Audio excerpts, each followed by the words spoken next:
दोस्तों जैसा कि आप देख सकते हैं ये है अफगानी सलवार। इसको हम अफगानी प्लाजो भी बोलते हैं।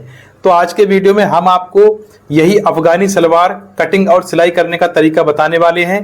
तो अगर आप ये वीडियो पूरा देख लेते हैं तो आप किसी भी साइज की अफगानी सलवार कटिंग एंड स्टिचिंग करना सीख जाएंगे। तो दोस्तों आइए वीडियो को स्टार्ट करते हैं। तो दोस्तों सबसे पहले बात करेंगे अफगानी सलवार में किस साइज के लिए कपड़ा कितना लगता है। तो मेरे पास जो कपड़ा है इस कपड़े की अर्ज है 1 मीटर। जो नॉर्मल सूट जो होते हैं, जो नॉर्मल कपड़ा होता है, उस कपड़े की अर्ज जो होती है वो तकरीबन 41-42 इंच होती है। तो अब बात करते हैं हमारे पास टोटल कितना कपड़ा है। तो देखिए हमारे पास ये जो कपड़ा है तो ये कपड़ा है 2.25 मीटर। तो 2.25 मीटर कपड़े में काफी हैवी साइज सलवार बन जाती है। अगर आपकी सलवार की लंबाई 39 इंच तक है तो आप 2.25 मीटर में बहुत ही आराम से बना सकते हैं। अगर जैसे मान लीजिए आपकी सलवार की लंबाई 41 या 42 इंच है तो आप 2.5 मीटर कपड़ा लें, ठीक है। तो हमने किनारे से किनारा मिलाया इस तरह से और ये लंबाई में फोल्ड कर दिया। तो ये बंद साइड है और ये खुली साइड है। अब हमने क्या करना है, कपड़े को 4 फोल्ड में करना है। तो अब हमने दूसरी साइड वाले किनारे पकड़ना है और इस तरह से मिला देना है। ये देखिए, तो ये देखिए चारों किनारे मिलाते हुए हमने किनारों को आगे रखना है। तो पहले हमने कपड़े को लंबाई में फोल्ड किया, उसके बाद हमने चौड़ाई में फोल्ड किया, तो ये हो गया 4 फोल्ड में। तो आप देख सकते हैं ये बंद साइड है यानी कि फोल्डेड साइड है और ये ऊपर वाली साइड है जहां से हम नेफा रखेंगे। ये देखिए ये चारों पार्ट हैं। उसके बाद ये देखें यहां से ये बंद साइड है, ये देखें। तो अब देखिए ये रहे चारों किनारे 1 2 3 और ये 4। तो आइए अब हम सलवार की कटिंग शुरू करते हैं। उससे पहले मैं आपको बताना चाहूंगा आपकी सलवार चाहे किसी भी साइज की हो, आप इस वीडियो को देखकर सभी साइज की सलवार कटिंग करना सीख जाएंगे। बस आपको वीडियो को एंड तक देखना होगा और वीडियो को कट करके ना देखें। तो देखिए हमने यहाँ से मेजरिंग टेप को बराबर रखा है और सबसे पहले हमने यहाँ से नेफे के लिए निशान लगाना है। चाहे आप लास्टिक डालना चाहते हैं या आप बिना लास्टिक का बनाना चाहते हैं, आपने यहाँ पर 2 इंच का निशान लगाना है यानी कि 2 इंच का। उसके बाद इस निशान से नीचे के लिए हमने रखना है इस तरह से। देखिए सबसे पहले अब हमने आसन का निशान लगाना है। तो हमने अपने साइज के अकॉर्डिंग यहाँ पर आसन का निशान लगा देना है।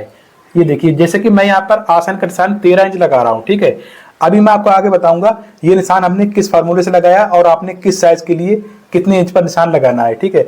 उसके बाद हमने लंबाई का निशान लगाना है। तो देखिए इंची टेप को हम ऐसे ही रखा रहने देंगे। तो जैसे कि मैं सलवार की लंबाई रखूंगा 38 यानी 38 इंच। तो देखिए मैंने यहाँ पर 38.5 इंच का निशान लगाना है, इस तरह से देख सकते हैं, ये देखें। फिर उसके बाद हमने क्या करना है, इस निशान से ऊपर के लिए 2 इंच का निशान और लगाना है। यहाँ पर हमने 2 इंच चौड़ी बुकरम की पट्टी लगाना होती है, तो इसलिए हम यहाँ से 2 इंच कम करते हैं यानी कि 2 इंच माइनस करना होता है। तो ये रही सलवार की फिक्स लंबाई। तो हमने इसी निशान से सलवार की कटिंग करना है। तो जैसे कि मैंने यहाँ पर सलवार की लंबाई 38 इंच रखना है, तो मैंने यहाँ पर 38.5 इंच का निशान लगाया था पहले। इसी तरह से आपकी सलवार की जितनी भी लंबाई है आपने पहले यहाँ पर 1/2 इंच बढ़ाकर निशान लगाना है, क्योंकि 1/2 इंच सिलाई में भी जाता है। तो जैसे कि हमने 38 इंच सलवार की लंबाई रखना थी, तो हमने पहले तो 38.5 इंच का निशान लगाया। उसके बाद हमने 2 इंच की पट्टी लगाना है, तो हमने यहाँ पर 2 इंच कम कर दिया। ये निशान सीधे करने के बाद अब हम बात करते हैं हमने आसन यानी लटक किस हिसाब से रखना है। तो ये नेफे का निशान हो गया, ये आसन का निशान हो गया और यहाँ पर नीचे लंबाई का निशान हो गया। उसके बाद जैसे कि मैंने आपको बताया, मैंने यहाँ पर आसन का निशान लगाया है 13 इंच। तो देखिए जो अगर नॉर्मली जो मीडियम साइज की सलवार होती है उसके लिए हम 12.5 इंच आसन का निशान लगाते हैं। अगर मीडियम से थोड़ा ज्यादा है तो हम यहाँ पर 13 इंच आसन का निशान लगाते हैं। और फॉर्मूला इस तरह से है, आपने क्या करना है, आप जिसकी भी सलवार बना रहे हैं तो आपने बॉडी मेजरमेंट करते टाइम हिप का नाप तो लेना ही होता है। आपको पता ही होता है कि हिप साइज कितना है। जितना भी हिप साइज है, जितना भी हिप राउंड है, आपने उसको 3 से डिवाइड करना है यानी कि तीसरा भाग कर देना है। फॉर एग्जाम्पल किसी का हिप 39 इंच है यानी कि 39 इंच है, और जब आपने उसका तीसरा भाग किया तो कितना बनता है, 13 इंच। तो जैसे कि मैं यहाँ पर 39 इंच हिप के हिसाब से कट कर रहा हूँ, तो यहाँ पर ये देखिए तीसरा भाग 13 इंच आता है। तो इसी तरह से आपके साइज के अकॉर्डिंग आपकी जितनी भी हिप है आपने उसका तीसरा भाग करके ये निशान उतना ही लगाना है। उसके बाद अब बात कर लेते हैं हमने थाई कितनी रखनी है, यानी कि जो सलवार का घेर होता है वो हमने कितना रखना है। आपने ये चेक करना है यहाँ से यहाँ तक टोटल कितना आ रहा है। तो जैसे कि यहाँ से यहाँ तक ये आ रहा है 13 इंच, ठीक है। तो अब मैंने क्या करना है, यहाँ पर 13 में 2 इंच और ऐड कर देना है, तो कितना हो गया 15 इंच। तो जब हमने 13 इंच में 2 इंच जोड़ा तो हो गया 15। तो देखिए हमने यहाँ पर 15 इंच का निशान लगाना है इस तरह से, ये देखें। तो ये रही इसकी थाई। यहाँ पर ये जरूरी नहीं कि आपने 2 इंच ही प्लस करना है, आप चाहे 3 या 4 इंच भी प्लस कर सकते हैं। जैसे कि यहाँ पर ये 13 इंच आया, ये देखें। तो आप 13 की जगह 17-18 इंच भी रख सकते हैं यहाँ पर। और कुछ लोग तो क्या होता है, यहाँ से जितना भी घेरा होता है टोटल सारा ही रख देते हैं, जो बहुत ज़्यादा लूज सलवार पहनते हैं या जो लोग थोड़े हैवी होते हैं, तो आप उनके लिए यहाँ से फुल रख सकते हैं। यहाँ पर कुछ ज़रूरी नहीं है, क्योंकि यहाँ पर कोई फिटिंग का हिसाब नहीं है, क्योंकि ये फिटिंग पैंट नहीं जो आपको यहाँ पर क्लियर फिक्स नाप रखना होता है। तो जैसे कि 13 इंच आसन का निशान आ रहा है, तो मैंने 13 में 2 इंच और प्लस किया तो हो गया 15। तो मैंने यहाँ पर 15 इंच का निशान लगाया है। आप चाहें तो 1 या 2, 3, 4 इंच और भी बढ़ा सकते हैं, ये आपकी चॉइस है। उसके बाद अब हमने क्या करना है, यहाँ से 2 इंच का निशान लगाना है, यानी कि 2 इंच का निशान लगाना है इस तरह से। उसके बाद अब देखिए, अब हमने इस तरह से स्केल रखना है यहाँ से, ये देखिए यहाँ से सीधा रखना है। सीधा रखने के बाद देखिए हमने ये निशान लगा दिया। उसके बाद हमने इस निशान से 1 इंच बैक करना है, तो मैं यहाँ पर 1 इंच बैक कर रहा हूँ इस तरह से। तो अब मैंने यहाँ से स्केल रखना है और इस बैक वाले निशान से रखना है इस तरह से, और हमने यहाँ से इस तरह से निशान लगाना है थोड़ा क्रॉस में इस तरह से। अब हमने ये जानना है हमने सलवार की मोहरी कितनी रखना है और हमने प्लेटों के लिए एक्स्ट्रा कितना मार्जिन रखना है। सबसे पहले हम मोहरी यानी बॉटम का निशान लगाएंगे, तो हमें सलवार की मोहरी रखेंगे 12 इंच, तो 12 का हाफ होता है 6 यानी 6 इंच, तो हमने 6 इंच का निशान लगा देना है। तो देखें हमने ये जो निशान लगाया है ना 6 इंच का, तो अब आपने ये ध्यान रखना है, आपने जितनी मोहरी रखी है 6, 6.5 या 5.5 जितनी भी रखी है, आपने उसका डबल कर देना है। तो जैसे कि मैंने यहाँ पर 6 रखा है ना, तो इसके आगे के लिए मैंने यहाँ भी 6 इंच रखना है इस तरह से। ये देखिए मैं चीटे को ऐसे रखता हूँ ताकि आपको सही से समझ आ जाए। ये देखिए, तो मैंने यहाँ से यहाँ भी 6 इंच रख दिया। तो अब आप देख सकते हैं 6 इंच ये हो गया और 6 ये हो गया, यहाँ से यहाँ तक, तो टोटल कितना हो गया 12 इंच। तो आप इस तरह से रख सकते हैं। अब उसके बाद अब जैसे कि मैंने यहाँ पर 6 इंच रखा और यहाँ भी 6 रखा है, आप अगर ज़्यादा लूज रखना चाहते हैं तो आप यहाँ पर 6 की जगह आप चाहे तो यहाँ पर 7 या 8 इंच भी रख सकते हैं। अब हमने स्केल लेना है और स्केल को हमने आसन वाले निशान से मिलाना है इस तरह से, और हमने इस वाले निशान से मिला देना है इस तरह से। बहुत सारे लोगों को एक प्रॉब्लम होती है, जो अफगानी सलवार होती है वो यहाँ से जो ये वाली सिलाई होती है ना, तो ये सलवार स्टिच करने के बाद पहनने के बाद यहाँ से सलवार ऊपर को चढ़ती है, यानी कि ऊपर को उठती है। तो ये प्रॉब्लम 90% लोगों के साथ में आती है। तो चलिए इस प्रॉब्लम का सॉल्व भी कर लेते हैं। नॉर्मली क्या होता है 90% लोग यहाँ से सीधा कट कर देते हैं, पर हमने यहाँ से सीधा कट नहीं करना है। हमने यहाँ से इस निशान से 1 इंच नीचे के लिए एक निशान और लगाना है इस तरह से। ये देखिए यहाँ से हमने 1 इंच का निशान लगा दिया ना। उसके बाद जो हमने बीच में जो ये वाला निशान लगाया है ना, इस निशान से हम रखेंगे इस तरह से। अब हमने कटिंग इस तरह से करनी है, यहाँ से सीधा करते हुए और यहाँ से नीचे को तिरछा क्रॉस कटिंग करना है। इससे क्या होगा, आपकी सलवार ऊपर को नहीं चढ़ेगी। तो देखिए हमने यहाँ से इस तरह से कट करना है। तो दोस्तों सलवार कटिंग करने के बाद अब हम आपको इसकी सिलाई यानी स्टिचिंग करना बताएंगे, तो वीडियो में एंड तक बने रहें। तो दोस्तों मैं हूँ अकील खान और आप देख रहे हैं अकील फैशन डिजाइनर। अगर आपको वीडियो अच्छा लगे तो लाइक एंड शेयर भी कर देना। तो ये देखें दोस्तों, इस तरह से अफगानी सलवार की कटिंग हो चुकी है। अब ये जो साइड से कपड़ा बचता है इसको हमने हटा देना है इस तरह से। अब बात करते हैं इसकी स्टिचिंग कैसे करना है, सिलाई कैसे करना है। इसके लिए मैं आपको दिखाना चाहूँगा। देखिए हमने इस तरह से सलवार को रखना है, ये देखें।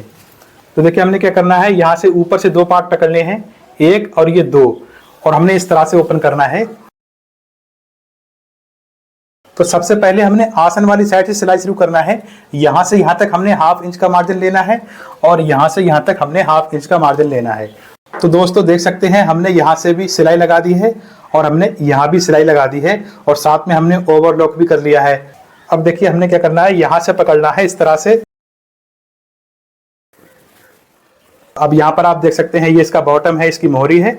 उसके बाद हमने क्या करना है, जो ये वाला किनारा है ना, जो ये वाली साइड है, हमने इसको इस तरह से 1/2 इंच फोल्ड करना है।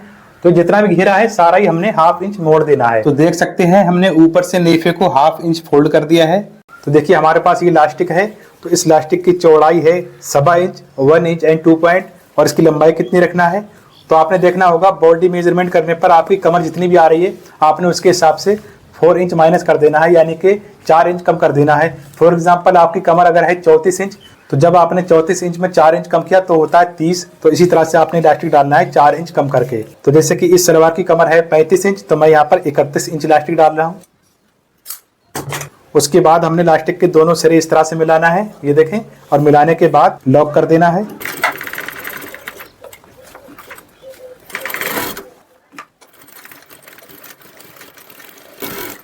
तो ये देखिए हमने इस तरह से इलास्टिक ज्वाइंट कर दिया है। उसके बाद और हमने क्या करना होगा, सलवार को पहले तो सीधा करेंगे। तो जैसा कि आपको पता ही है हमने एक पैर का पहले ही मोड़ दिया है, ये देखें। उसके बाद जो हमने यहाँ से 2 इंच का नेफे का निशान लगाया था, तो हमने इलास्टिक को यहाँ से इस तरह से रखना है, इस निशान के बराबर से। उसके बाद हमने यहाँ से कपड़ा फोल्ड करना है, ये देखें। अब हमने इस कपड़े के ऊपर किनार की सिलाई लगाना है, ये सिलाई इलास्टिक के ऊपर नहीं आना चाहिए। यह पक्का करेंगे इस तरह से। हमने ये सिलाई कपड़े की किनार पर लगाना है, ये सिलाई इलास्टिक के ऊपर नहीं चढ़ना चाहिए। तो दोस्तों, अगर आपने हमारे चैनल को अभी तक सब्सक्राइब नहीं किया है, आप अभी सब्सक्राइब कर सकते हैं। तो अब यहाँ पर आप देख सकते हैं कपड़ा कितना ज्यादा बच रहा है और इलास्टिक बिल्कुल कम बच रहा है। हमने यहाँ से पकड़ना है और इलास्टिक को इस तरह से धीरे धीरे खींचना है। ये देखिए इस तरह से हमने इलास्टिक खींचना है। उसके बाद हमने ये सिलाई आगे बढ़ाना है।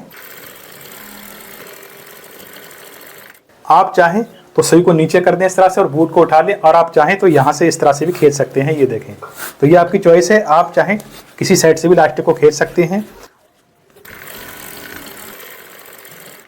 अब आप देख सकते हैं इलास्टिक और कपड़ा बिल्कुल बराबर आ चुका है।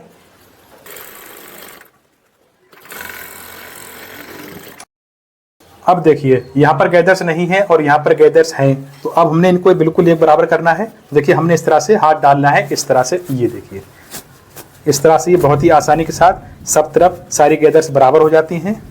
ये देखें इस तरह से हम खींचेंगे, इस तरह से छोड़ेंगे। ये देखें इस तरह से। अब देखिए ये सीधी साइड है, बाहर वाली साइड है, और ये अंदर वाली साइड है। तो हमने सीधी साइड को इस तरह से रखना है और हमने यहाँ पर सिलाई लगाना है। ये सिलाई हमने इलास्टिक के 20 सेंटर में लगाना है इस तरह से। पहले हम यहाँ पर पक्का करेंगे। अब देखिए सुई नीचे है और हमने बूट को इस तरह से ऊपर उठा देना है। तो अब हमने क्या करना है, यहाँ से इस तरह से पकड़ कर खींचना है। ये देखें अब ये बिल्कुल खिंच चुका है, ये कपड़ा बिल्कुल प्लेन हो गया है ना। तो अब हमने यहाँ से सिलाई लगाना स्टार्ट करना है।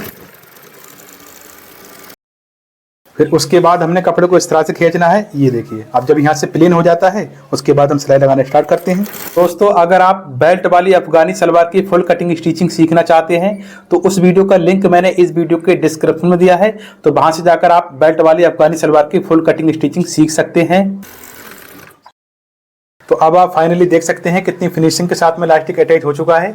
ये देखें आप। फिर उसके बाद अब बात आती है सलवार का बॉटम, यानी कि सलवार की मोहरी। तो ये रहा इसका बॉटम।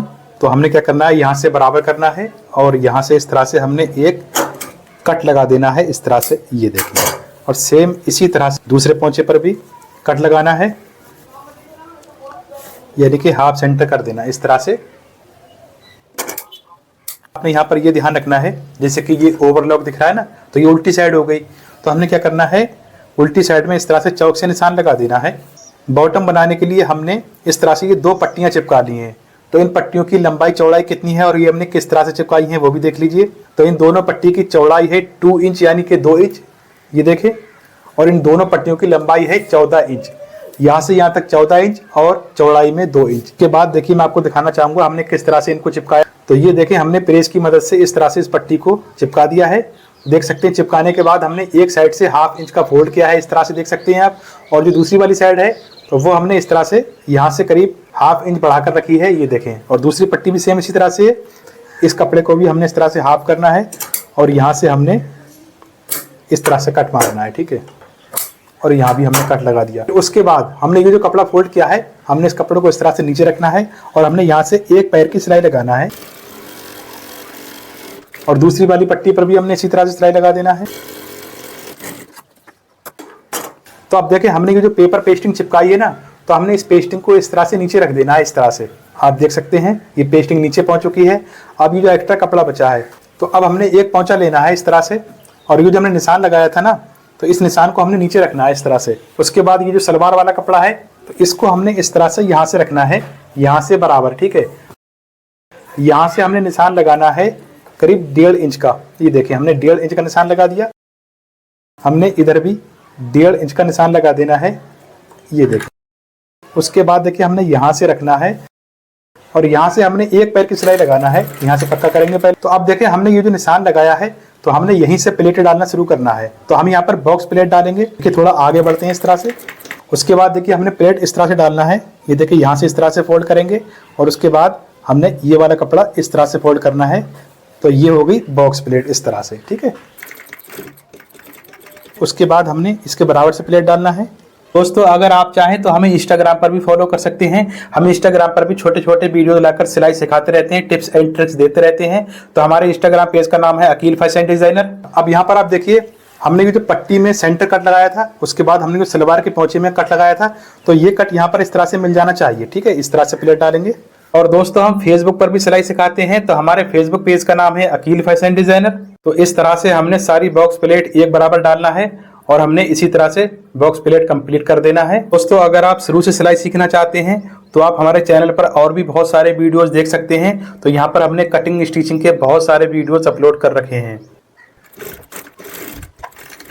तो जिस तरह से हमने ये वाली बॉक्स प्लेट डाली है, सेम इसी तरह से हमने ये वाली प्लेटें भी डाल देना है। तो ये देखें दोस्तों, हमने दोनों साइड में प्लेट डाल दी है। उसके बाद हमने क्या करना है, अब हमने इस तरह से पट्टी को पलटना है। ये देखें दोस्तों, इस तरह से पलटने के बाद अब हमने क्या करना है, इस पट्टी के ऊपर किनार की सिलाई लगाना है।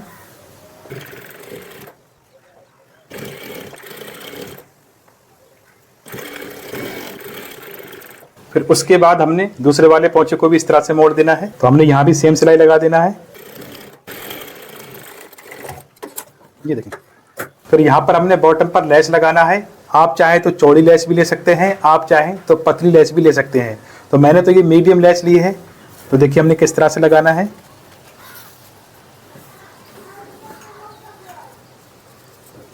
देखिए मैं यहाँ से इस तरह से रखूंगा।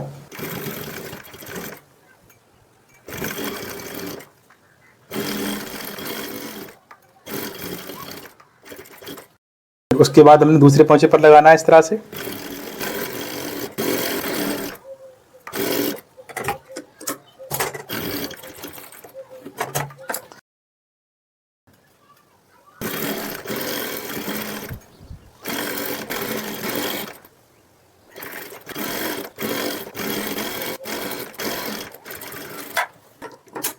तो ये देखें, हमने दोनों बॉटम पर लेस लगा दी है। अगर आपके पास पतली लेस है तो आप यहाँ पर 3 पट्टियां लगा सकते हैं, पर मैं यहाँ पर सिर्फ 2 ही पट्टियां लगाऊंगा। उसके बाद हम यहाँ से कट कर देते हैं। ये देखें। तो दोस्तों अब हमने क्या करना है, ये जो हमने बॉक्स प्लेट डाली है ना, तो इस पर हमने पहले आयरन कर लेना है, यानी कि प्रेस कर लेना है। उसके बाद ही हम ये वाली सिलाई लगाएंगे। ठीक है, क्योंकि अगर हम प्रेस बाद में करेंगे तो सही से प्रेस लग नहीं पाती है। तो आइए हम आपको पहले प्रेस करके दिखाते हैं। तो अब आप देख सकते हैं हमने यहाँ पर प्रेस लगा दी है। तो यहाँ पर आप इसकी फिनिशिंग चेक कर सकते हैं। उसके बाद हमने इस तरह से फोल्ड करना है। फिर हमने दूसरे वाले पोंचों को भी इस तरह से मोड़ देना है। मोड़ने के बाद अब आप देख सकते हैं, फिर हमने दोनों पोंचों को एक साथ रखना है और हमने यहाँ पर मोहरी का निशान लगाना है। तो हम यहाँ पर मोहरी रख रहे हैं 12, तो हमने 6 का निशान लगा दिया। तो हमने ये जो निशान लगाए हैं, इसी निशान से हमने सिलाई लगाना है। तो आप किसी भी एक पोंचे से सिलाई शुरू कर सकते हैं। तो आपने एक पोंचे से दूसरे पोंचे तक की सिलाई कंप्लीट करना है। उसके बाद देखिए हमने आसन से आसन मिलाना है। तो दोस्तों ध्यान रखना है, आपने यहाँ पर डबल सिलाई लगाना है, सिंगल सिलाई नहीं लगाना है। और यहाँ पर छोटी सिलाई चलाएंगे। तो देखिए हमने ये जो निशान लगाया था, उसी निशान के ऊपर हमने ये सिलाई उतार देना है। फिर हमने यहाँ पर पक्का करना है। ध्यान रखना है, आपने यहाँ पर छोटी सिलाई चलाना है। उसके बाद हमने सलवार को सीधा कर देना है। देख सकते हैं कितनी फिनिशिंग के साथ में हमारी सलवार रेडी हो रही है। उसके बाद दूसरे पोंचे को भी हमने इस तरह से सीधा कर देना है। तो सलवार को सीधा करने के बाद अब आप फाइनल लुक देखेंगे इसका। तो देख सकते हैं हमने सलवार कंप्लीट कर दी है। अब प्रेस लगने के बाद इसका लुक कुछ इस तरह से आया है। तो दोस्तों देख सकते हैं कितनी फिनिशिंग के साथ में अफगानी सलवार बनकर रेडी तैयार हो गई है। तो आप भी इस तरह से अपने घर बैठे बहुत ही आसानी से किसी भी साइज की सलवार बना सकते हैं। तो दोस्तों देख सकते हैं ये सलवार देखने में कितनी खूबसूरत लग रही है।